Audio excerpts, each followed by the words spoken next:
the distinguished president of Turkey, leave the Kurds alone. Leave the Kurds alone. Kurds, as you know, Mr. President, are wonderful people.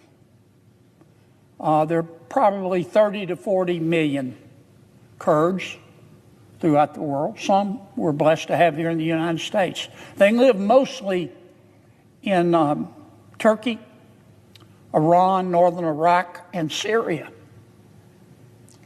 The Kurds are a distinct ethnic group.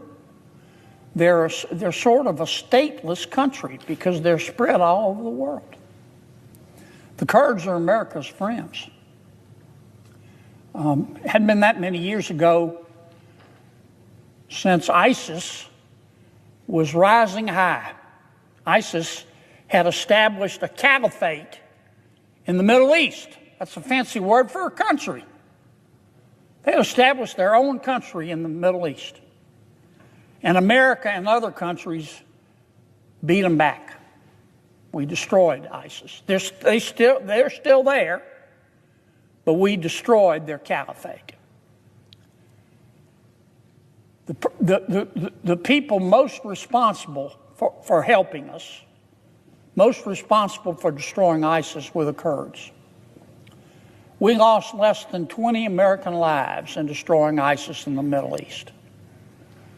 Our friends from Kurd lost over 10,000. 10,000 fighting alongside us. Over 30,000 Kurds were wounded. Without the Kurds, ISIS would still be there. Now, Mr. Erdogan, the president of Turkey, does not like the Kurds. I'm not going to go into why. He's entitled to his opinion.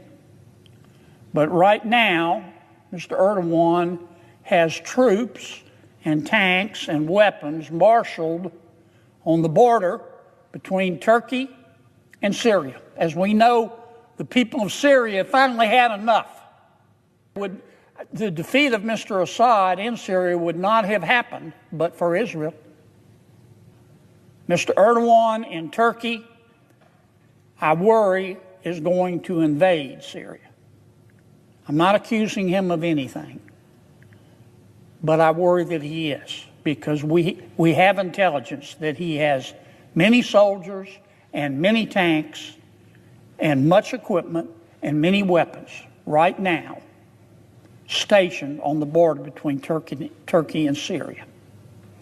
And our Kurd friends are afraid that Mr. Erdogan, because of his hatred for the Kurds, is going to attack them. The Kurds live very peacefully in northeast Syria. So my message today is, President Erdogan, I don't want to mess in the affairs of your country, but don't do it. Leave the Kurds alone. Leave the people of Syria alone. Turkey has problems now. Turkey's supposed to be our friend. Turkey's a member of NATO. Lately, they haven't been acting like our friend. Turkey has its own problems. The interest rates, we think interest rates are high in America. They're close to 50% in Turkey. Some people think they're in a recession. Their inflation is between 40 and 50%. If you invade Syria and touch a hair on the head of the Kurds, I'm going to ask this United States Congress to do something. And our sanctions are not going to help the economy of Turkey. I don't want to do that. Leave the Kurds alone.